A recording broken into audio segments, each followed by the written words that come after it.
let's start begin saying we want to welcome everybody to the show. This is the Pantheon of M. I am Ray. Mm-hmm. And I'm Evy. And we're going to be talking about Protege. Stars Maggie Q, Michael Keaton, and Samuel L. Jackson. Off the bat, man, this movie is rad. I enjoyed this film like immensely. I don't know why it dropped off the radar. Because if you ask anybody, have you seen this movie? Not a lot of people have heard of this film, and not a lot of people have seen this film. So that's very interesting. But I simply enjoyed it. It's directed by Martin Campbell. He's the director behind GoldenEye, Casino Royale. He's done. I'm a big fan of his work. You and I will be reviewing some of his earlier works in upcoming of next year. Cool. So we'll leave it at that. But his films are prolific in what we're going to be doing as part of our genre of comic books and superheroes and literature. This movie was written by Richard Wenk. Yeah, I might have said his last name wrong, so I apologize. But he is a writer known for writing a bunch of stuff like The Mechanic, the Expendables series. So he knows how to write action movies. He's a really like his body of work. I think a lot of people have seen his work, even though the name may not sound familiar to you. I think majority of people have seen his work because he can write action films and some dramatic stuff too. But like for our purposes, the Expendables, The Mechanic, those are films we'll be reviewing in the near future. So so you can see a bit of an underlying thread between what's going on here and what we're talking about. I'll set up the opening sequence for you, and maybe you could follow through with this one. So it's a dark and stormy night. The year is 1991 in Da Nang, Vietnam. A man in a trench coat with a rice paddy hat enters this abandoned building, and lo and behold, it is Samuel L. Jackson sporting a nice thick mustache. The building's almost abandoned. He sees some bodies lying around, and a little girl, a lone survivor. Right. Take it away. Well, shots come out, and everybody's going. So what's happening? And this elder man just shoots big time, and everybody wants to know what's going around. Suddenly, Sam Jackson goes crazy and starts to shoot a gun. You go ahead. Yeah, and it's like everyone's going kung fu fighting, and he's like, yeah, mother effers, and he starts shooting everybody left and right. No, that's not what happened. I wish that was. It'd be so crazy. No. The tagline for this was she was made for vengeance. It's a story circles around Maggie Q's character. As I mentioned, it's in the opening. Samuel Jackson sees his young girl, 91. She takes her in. She's now an orphan. Her family was massacred. We find out her family was massacred, and he is an assassin himself, a hired gunman. And he takes her in, and because she becomes a hitman or hitwoman herself, a contract killer. And so, but because of her past, because where he found her in Da Nang, she doesn't want to revisit that part of her past anymore. So she's willing to go anywhere else but back to Vietnam, where she grew up and where her past was. Until Moody, that's the character that Samuel L. Jackson goes back for something.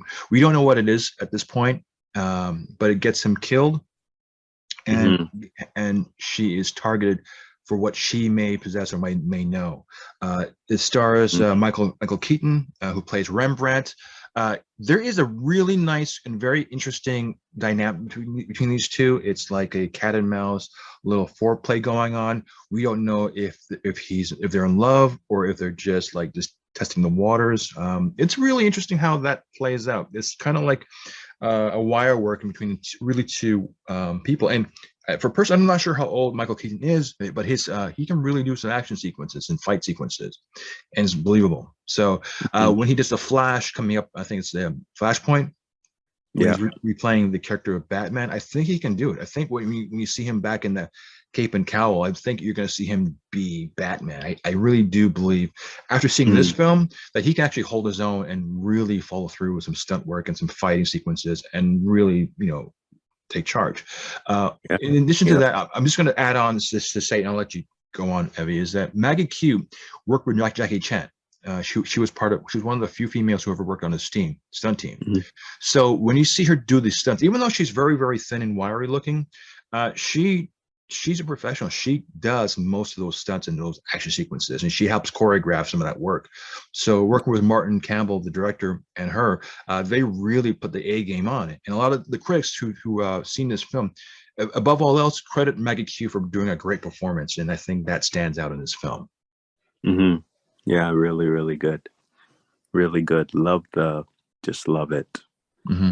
Yeah, good karate. Just, things just fly. I really like this film. Like the best kung fu film ever. I can't even relate it, put words on it. I thought it was very, very, very, very good. I didn't understand until I saw the movie a second time, like why was Moody being killed? Why is she being targeted? Like, what is the point of all of this? Like, why is Rembrandt, that's Michael Keaton's character, going after these guys? Like, what did they do to spin this off? Like, what's the cause of this? Because it's not explained. It is explained to you, but the thing is, you have to see what's on the screen to understand it. Mm-hmm. Yeah. And so there's a scene where she looks on the computer screen and she's trying to track down a bunch of stuff, and then you realize, for me, watching it a second time, then they kind of explained there's something that happened in Vietnam that's come back to bite them, Mm-hmm. and the reasoning for that is not revealed until the very end of the movie, and the reveal of who's behind it is not given to you until the end. Like, they won't reveal who it is until the very end. But if you're able to screen grab the images and what you're looking at, you should be able to put two and two together. However, because when you're watching a movie in real time, it's going to be really difficult to try and capture every single detail. So it's a movie that wasn't meant for people to catch on because it'll give away the ending, and that's unfortunate, because I think to understand like what's going on, you're just leaving your audience in the dark. And I think that was its only critique that I'll have to say about the movie, is because everything else about this film is awesome. Like, it's so amazing. But the why and what's going on, like what is the reasoning behind all this, and like why now, what is it? It's baffling, because if you're thinking about the movie as it's going along, it's one of those head scratchers, because you don't know, like you can't understand like what started this, and you don't know.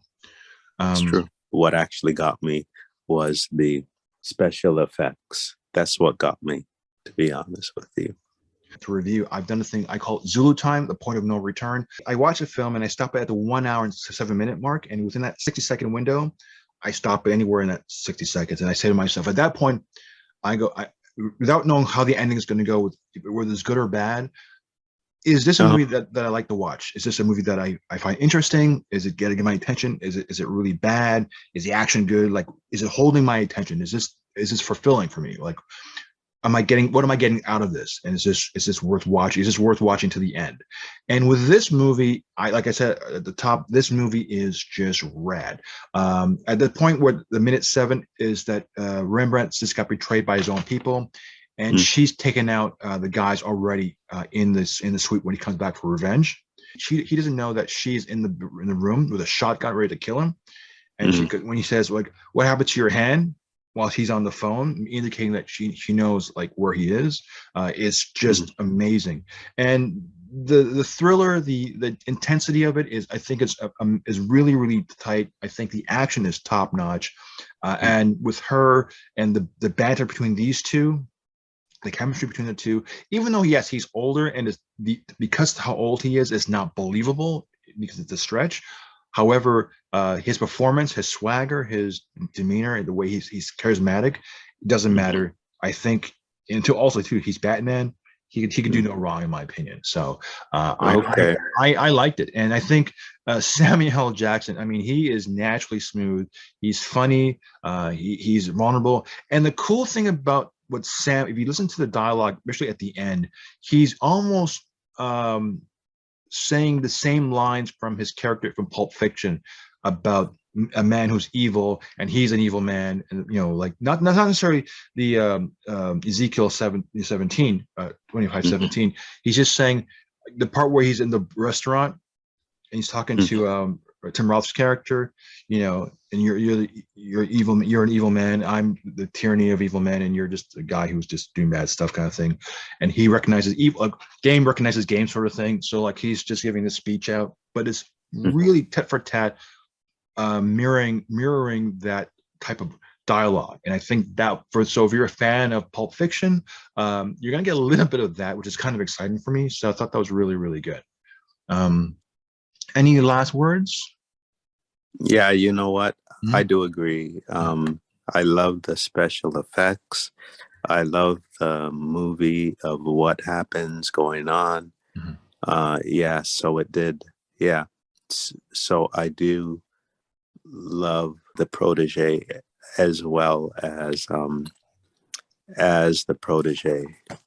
Yeah, sorry to say, but yeah, special effects in the Protege was really equally good, considering all.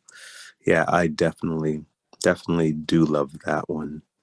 Our website is www.pantheonfm.com. We have a Twitter account, Instagram account. I'll be putting up some photos of I don't know if I might have already of Robert Patrick, Terminator 2 character. He plays Billy Boy in this movie. He actually has a part in this film. He's actually playing a good guy, a biker. So I was able to meet him at Fan Expo in Toronto last year, last fall. So the way he looks on the screen is how he looks in real life, which is kind of interesting because I guess we all get older, so he looks a little bit more puffier. So it's interesting how he's come across. But sweet guy.